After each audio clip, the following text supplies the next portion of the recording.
Graça e paz. Estamos estudando Filipenses, uma carta do apóstolo Paulo. Estamos lendo esta carta. A nossa intenção é ler mesmo, deixar que Deus fale ao nosso coração pelo Espírito Santo, pelo seu Espírito. Estamos no capítulo 2. Hoje nós vamos dar uma olhada nos versículos de 12 ao 29, mas vamos inicialmente ouvir a leitura a partir do versículo 12 até o versículo 18. Vamos ouvir então com carinho e com atenção a palavra de Deus. Assim, pois, amados meus, como sempre obedecestes, não só na minha presença, porém muito mais agora na minha ausência, desenvolvei a vossa salvação com temor e tremor, porque Deus é quem efetua em vós tanto o querer como o realizar, segundo a sua boa vontade. Fazei tudo sem murmurações nem contendas, para que vos torneis irrepreensíveis e sinceros, filhos de Deus inculpáveis no meio de uma geração pervertida e corrupta, no qual resplandeceis como luzeiros no mundo, preservando a palavra da vida, para que no dia de Cristo eu me glorie que não corri em vão, nem me esforcei inutilmente. Entretanto, mesmo que seja eu oferecido por libação sobre o sacrifício e serviço da vossa fé, alegram-me e com todos vós me congratulo. Assim vós também, pela mesma razão, alegrai-vos e congratulai-vos comigo. Que Deus revele a sua palavra aos nossos corações. Assim, pois, amados meus, como sempre obedecestes. Paulo lembra aos filipenses: sempre obedecestes. Paulo destaca a obediência daqueles irmãos. Quando ele estava no meio deles e quando estava ausente. Paulo não tem dúvida quanto à obediência dos crentes filipenses. Os filipenses sempre demonstraram obediência, não tanto a Paulo, mas ao Senhor, de quem ele era apóstolo. A obediência dos filipenses envolvia o evangelho no qual haviam crido. O evangelho trouxe salvação aos filipenses. Paulo diz: a vossa salvação, a sua salvação. Então temos salvação. Uma salvação que se estabeleceu pelo Evangelho, quando eles receberam e creram no Evangelho. O que é o Evangelho? Etimologicamente, significa boa notícia. Boa notícia que vem da morte e ressurreição de Jesus Cristo. É que na morte de Cristo, Ele nos fez morrer com Ele, nele, para o pecado. E também com Ele fomos ressuscitados. A palavra de Deus diz: Deus nos ressuscitou com Cristo, Efésios 2:6. Nele também ressuscitastes, pela fé no poder de Deus que o ressuscitou dentre os mortos. Colossenses 2:12. Então, irmãos, morremos com Cristo na cruz, no corpo dele, e perdemos a nossa vida pecadora. E também ganhamos a vida de Cristo pela nossa ressurreição juntamente com ele. Nessa nossa ressurreição com Cristo, ele se tornou em mim, em nós, a nossa vida. Cristo vive em mim. Já estou crucificado com Cristo e vivo, não mais eu, mas Cristo vive em mim. Isto aqui, irmãos, é o que faz toda a diferença, agora, já e na eternidade. Isto é algo singular no cristianismo de Cristo. Só o cristianismo de Cristo tem isto. Só Cristo tem isto para nos oferecer. Nenhum líder religioso, fundador de religião, prometeu viver nos seus seguidores. Você pode ler que você não vai encontrar nenhum líder famoso, fundador de religião, que prometeu viver nos seus seguidores. Meu irmão, pare e pense um pouquinho. Há um ser que se chama Deus Altíssimo, Todo-Poderoso, Todo-Suficiente, e quer viver em você, tomando conta de tudo. O que é isto? Isto é a vida que Cristo veio nos trazer. Não é religião, é Ele mesmo vivendo no nosso interior, vivendo a sua vida justa e santa. Então, Cristo dentro de mim, sendo meu tudo e fazendo tudo por mim, cuidando de mim, tomando conta, bancando. Jesus Cristo não apenas me ensina, mas me ocupa, vive em mim a sua vida. Isto é grandioso e só Jesus tem para nos oferecer e ninguém mais. Cristo nos crucificou com Ele nele para substituir a nossa vida pecadora por Ele mesmo em nós, no nosso interior, como uma realidade espiritual de fé. Irmãos, é uma questão de crer. Crer ou não crer? Aqui está a questão fundamental. Se você crer, tem. Se não crer, não tem.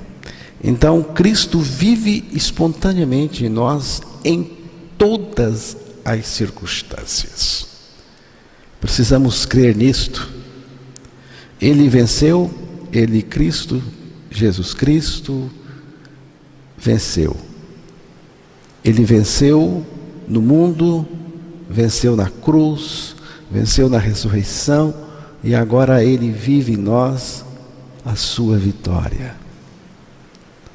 Paulo colocou isto assim: somos mais do que vencedores por meio daquele que nos amou. Romanos 8:37. Menos do que isto não é vida cristã autêntica. Menos do que isto não é o cristianismo de Cristo. O que me fascina, irmãos, não são as coisas que Deus tem para me dar, mas Ele mesmo, que me amou e se entregou a si mesmo por mim numa cruz. Isto me fascina, me empolga. E agora, Cristo vive em mim, a sua vida justa e santa. Então, você pode acreditar em todas as outras preposições. Cristo para mim, Cristo comigo, Cristo adiante de mim, mas se você não crer que Cristo está em você, de nada valerá as demais preposições. No Evangelho, nós estamos tão identificados com Cristo e Ele conosco, que a morte dele é a nossa, a ressurreição dele é a nossa, e a vida dele é a nossa. Crer no Evangelho para a salvação é experimentar a morte com Cristo para o pecado e a ressurreição juntamente com Ele em vida nova. O Evangelho não é apenas uma mensagem na qual o homem deve crer, mas também uma pessoa a qual se deve obedecer: Cristo. É sobre isto que Paulo está falando aqui com os filipenses. Então, irmãos, o Evangelho não é apenas uma mensagem na qual o homem deve crer, mas também uma pessoa a qual se deve obedecer, e esta pessoa é a pessoa de Cristo. Agora tem uma coisa aqui que precisamos entender muito bem. Paulo diz aos filipenses que essa salvação que foi estabelecida pelo Evangelho neles tinha agora de ser desenvolvida por eles. Na prática, esta salvação deveria ser desenvolvida por eles, por aqueles irmãos. Paulo diz: desenvolvei a vossa salvação com temor e tremor. Desenvolver a salvação que Deus colocou dentro deles. O que Deus colocou dentro deles? A vida de Cristo, o próprio Cristo. Nossa responsabilidade, irmãos, é demonstrar esta vida eterna que Deus nos deu em Cristo, numa vida de santidade prática. Então, nós temos uma responsabilidade aqui. Podemos até dizer que temos uma parte a fazer aqui. Contudo, preste bem atenção, contudo, somente Deus pode nos capacitar a fazer isso. Versículo 13 pode ser lido novamente. Porque Deus é quem efetua em vós tanto o querer como o realizar, segundo a sua boa vontade. Está nítido aqui. Porque Deus é o que opera em vós, dentro de vós, tanto o querer como o efetuar, segundo a sua boa vontade. Cristo está em nós, em nós ele opera tanto o querer como o efetuar. Está nítido. Ou seja, Cristo opera em nós o poder para efetuarmos segundo a sua boa vontade.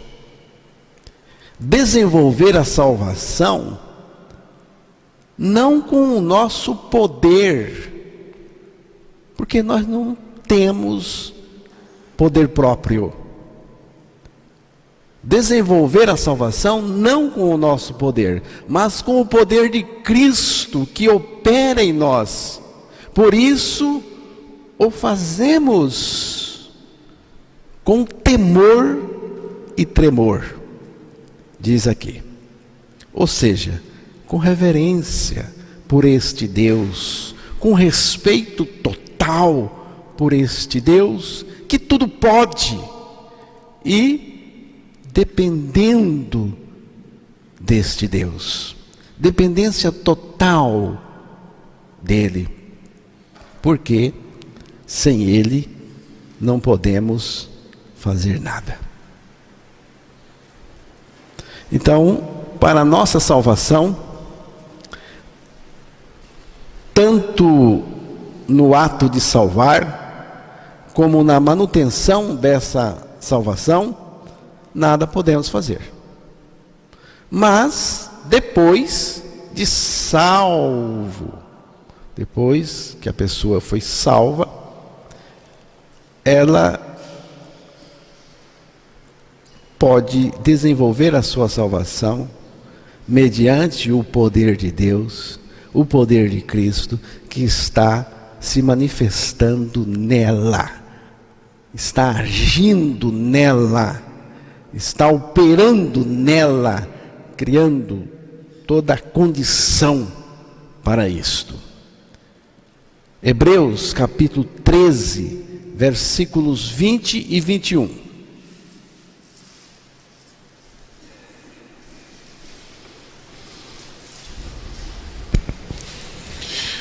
Ora, o Deus da paz, que tornou a trazer dentre os mortos a Jesus, nosso Senhor, o grande pastor das ovelhas, pelo sangue da eterna aliança, vos aperfeiçoe em todo o bem, para cumprirdes a sua vontade, operando em vós o que é agradável diante dele, por Jesus Cristo, a quem seja a glória para todo sempre. Amém.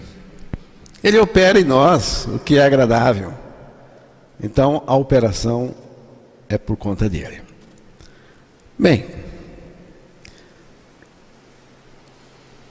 aqui no versículo 14, nós temos uma amostra, uma amostra grátis do que é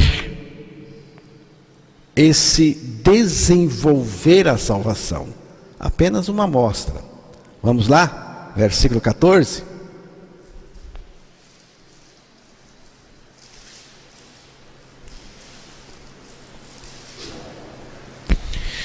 Fazei tudo sem murmurações nem contendas.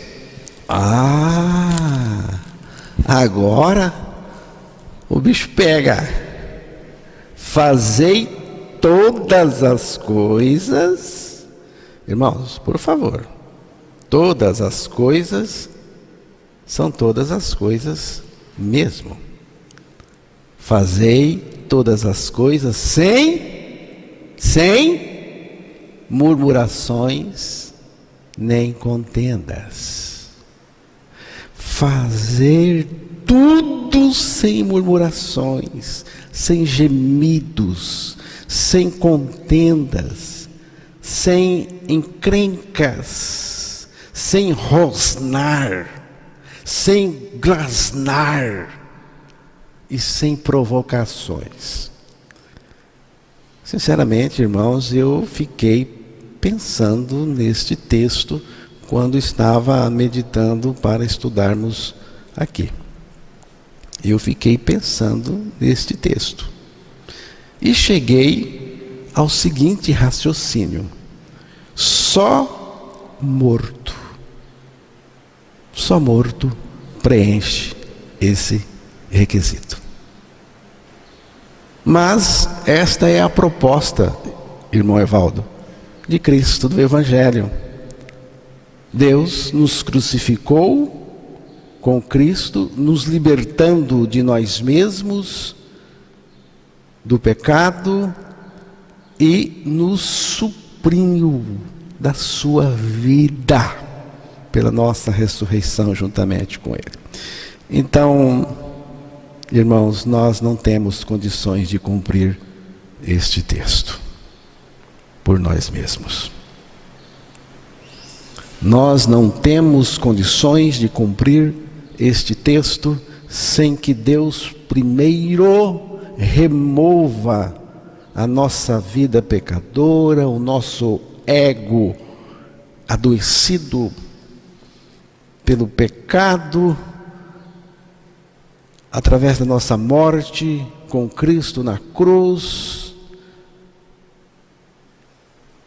e Cristo se torne a nossa vida interior. Aí muda. Aí eu creio que muda. Muda a nossa linguagem. E muda também as nossas reações. No lugar da murmuração, surge louvor e ações de graça. No lugar da contenda, entra a amizade, a conciliação, o entendimento, o diálogo, a conversa. E quando alguém murmura, critica, isto está denunciando que, no mínimo, é um cristão não maduro ainda. No mínimo. A linguagem do cristão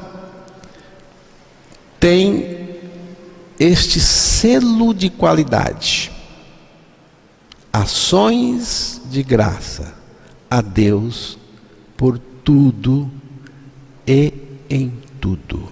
Por tudo e em tudo. Então, desenvolver a salvação é demonstrar na prática que você é um salvo, que você tem esta salvação. E o versículo 14 é uma amostra: fazei tudo sem vestice, sem queixas, sem ressentimento, para que sejais filhos de Deus, filhos sinceros e culpáveis, no meio de uma geração corrompida e perversa. Versículo 15.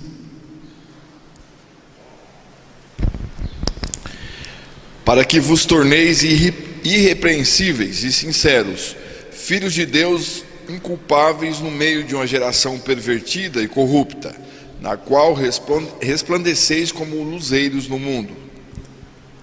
Quanto mais escura é a noite, mais se percebe o brilho da luz dos astros. Os cristãos são luzeiros, ou seja, portadores da luz. Nós somos portadores da luz em meio à noite deste mundo, a escuridão densa.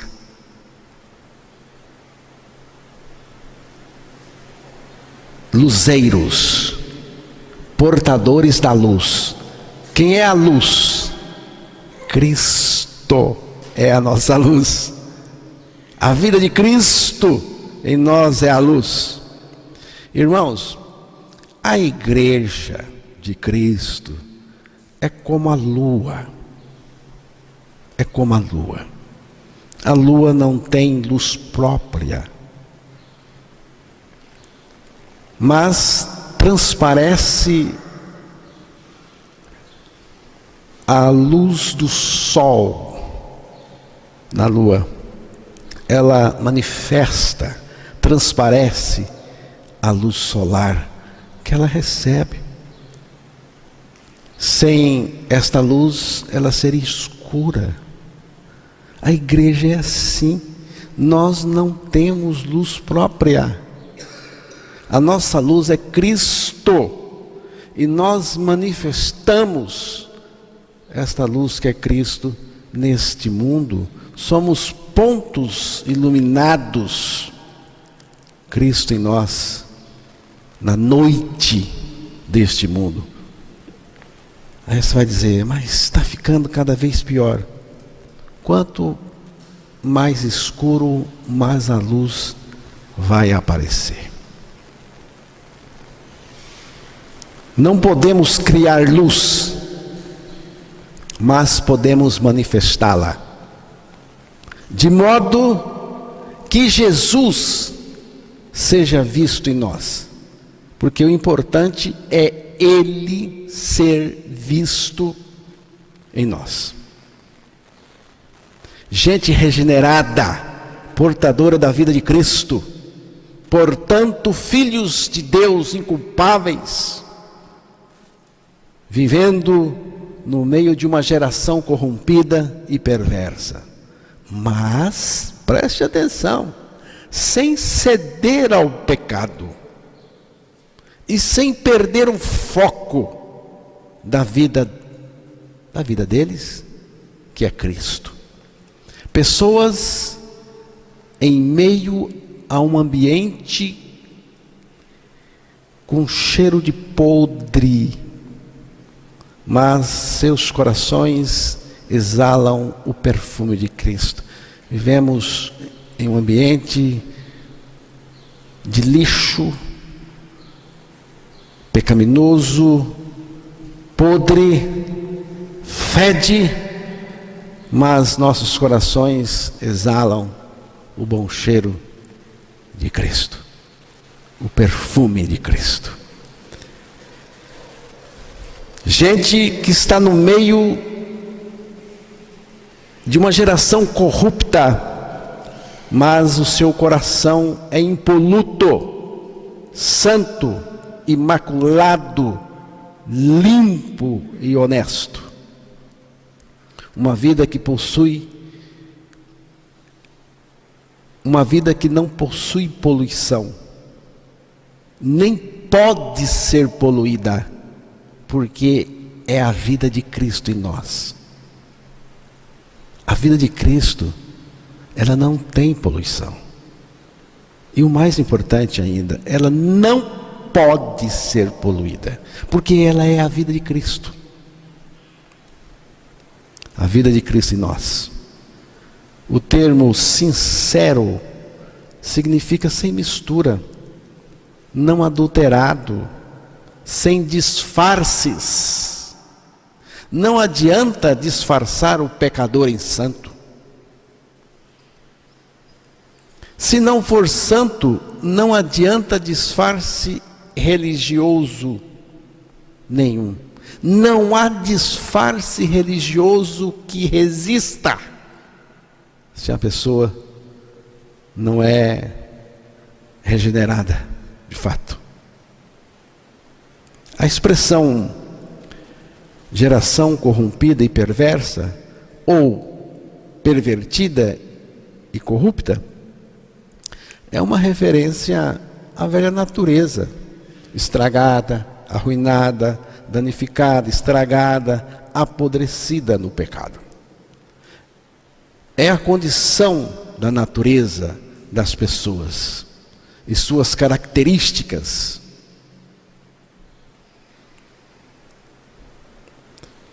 Das pessoas de qualquer época, da época de Paulo, anterior e da nossa.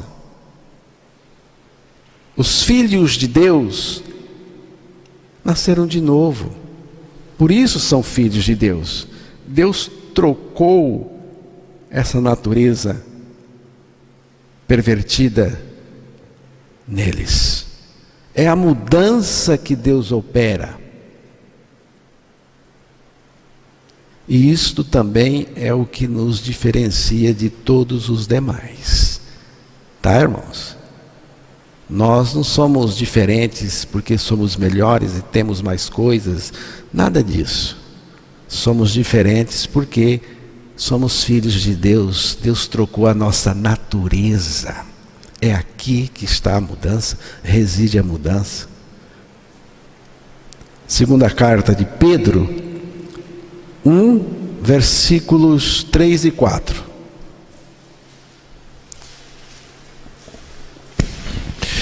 Visto como pelo seu divino poder nos têm sido doadas todas as coisas que conduzem à vida e à piedade, pelo conhecimento completo daquele que nos chamou para a sua própria glória e virtude, pelas quais nos têm sido doadas as suas preciosas e muito grandes promessas, para que por elas vos torneis coparticipantes da natureza divina, livrando-vos da corrupção das paixões que há no mundo. A grandíssima, muito grande e preciosa promessa é que fiqueis participantes da natureza divina, havendo escapado da corrupção.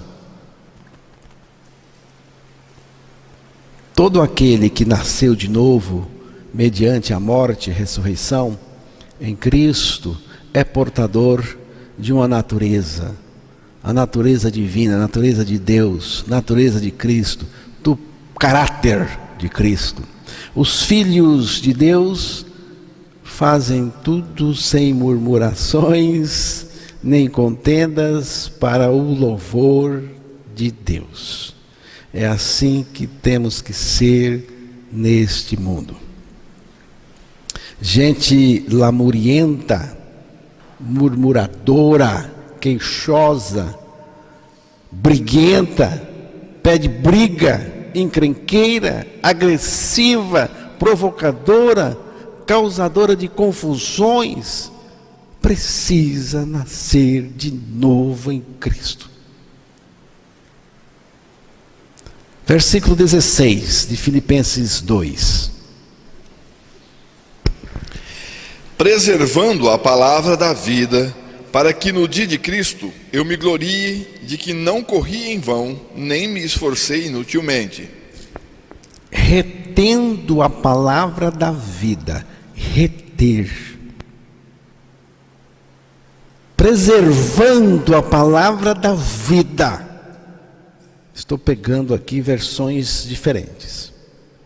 Apeguem-se firmemente à mensagem da vida.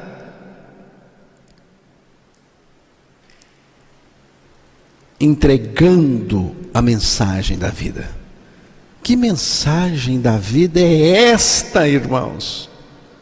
É a mensagem da nossa morte com Cristo, da nossa ressurreição com Cristo e da vida de Cristo em nós, porque é a mensagem da vida, a palavra da vida, não da nossa, mas da vida de Cristo em nós e através de nós.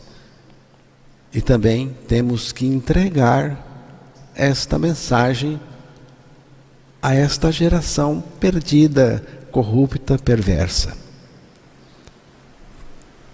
A ideia é ter, segurar firmemente a palavra da vida e apresentar esta mensagem ao mundo. Então, no dia de Cristo, no dia que Cristo voltar, você vai saber que não participou da corrida em vão e nem trabalhou inutilmente. Porque se a sua mensagem não é esta, a mensagem da vida, tudo que você está fazendo pode ser legal, é inútil. É inútil. E você vai perceber isso no dia de Cristo. Então é melhor perceber agora e mudar agora. Versículo 17. Entretanto, mesmo que seja eu oferecido por libação sobre o sacrifício e serviço da vossa fé, alegro-me e com todos vós me congratulo. Paulo estava pronto a morrer pela causa do Evangelho. A expectativa de Paulo era ser liberto daquela prisão, mas se for para o martírio, está tudo bem também. Morrerei alegremente. Paulo era um homem liberto, de fato liberto.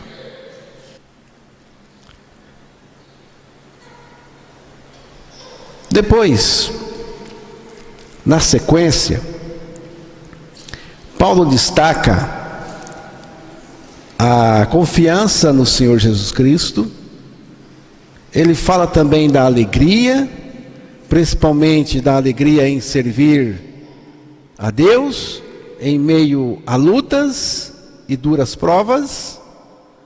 Paulo menciona os companheiros de luta, ele sempre fazia isso. Ele menciona Timóteo e Epafrodito. Paulo destaca a importância destes companheiros na obra do Senhor. Paulo se dirige a eles com muito carinho. Para cada um deles, Paulo tem um elogio a fazer. Legal isto. Não fica de fuxico, de tititi, mas ele tem um elogio a fazer aos seus amigos e companheiros. Não podemos deixar de usufruir o melhor das pessoas, os relacionamentos. O melhor das pessoas para mim são os relacionamentos. O melhor das pessoas não são as coisas das pessoas para mim. Fique tranquilo, porque não estou interessado nas suas coisas, mas no seu relacionamento. Isso é caro, isso é importante. E Paulo gostava de desfrutar dos relacionamentos, dessa comunhão. Paulo elogia Timóteo. Ele diz: pois Timóteo é o único que se preocupa com vocês, como eu me preocupo, e é o único que de fato se interessa pelo bem-estar de vocês. Maravilhoso. Pois todos os outros se preocupam com os seus próprios interesses e não com os de Jesus Cristo. Já podemos perceber que Timóteo era focado em Jesus Cristo. Ele era cristocêntrico. E vocês sabem muito bem como Timóteo provou o seu valor. Ele e eu, como se fôssemos filhos e pai, temos trabalhado juntos no serviço do Evangelho. Que coisa maravilhosa. Paulo também pretendia enviar Timóteo aos Filipenses. O próprio Paulo tinha a esperança de ir lá também. Ele diz: e confiado no Senhor, penso que eu mesmo poderia ir logo até aí. Paulo elogia Epafrodito. Enquanto isso, penso que devo enviar-lhes de volta Epafrodito. Ele é um verdadeiro irmão. Olha que coisa linda, que elogio. Ele é um verdadeiro irmão, colaborador e companheiro de lutas, que também foi mensageiro de vocês para me ajudar em minha necessidade. Eu desejo muito vê-los e está angustiado porque vocês souberam que ele esteve doente. De fato, ficou enfermo e quase morreu. Mas Deus teve misericórdia dele e também de mim. E Paulo faz uma recomendação aos filipenses em relação a este irmão.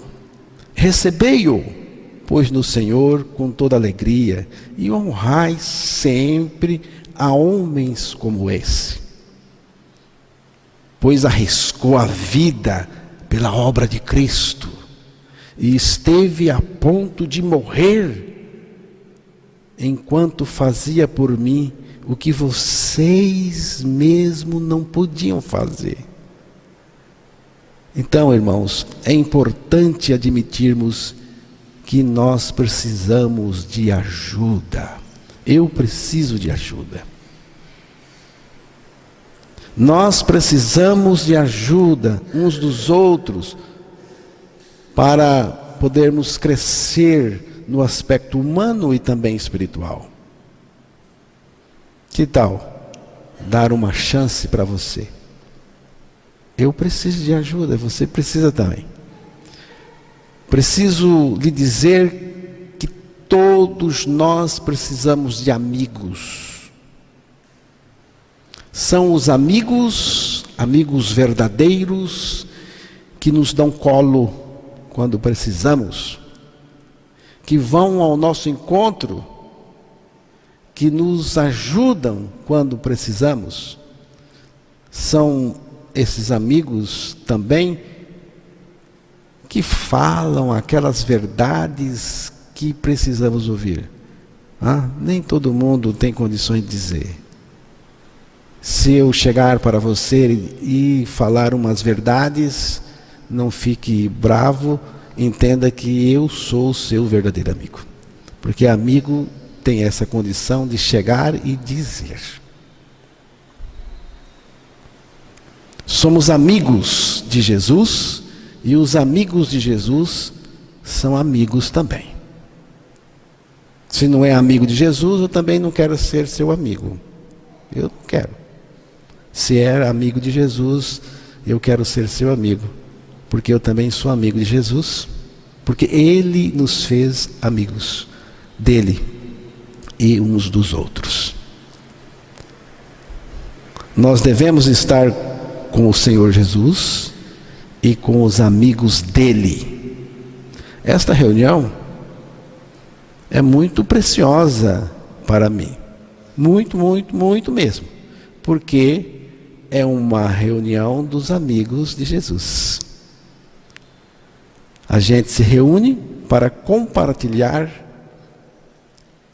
do que Ele fez por nós, do que Ele é em nós, e para comungarmos com Jesus e com os amigos de Jesus.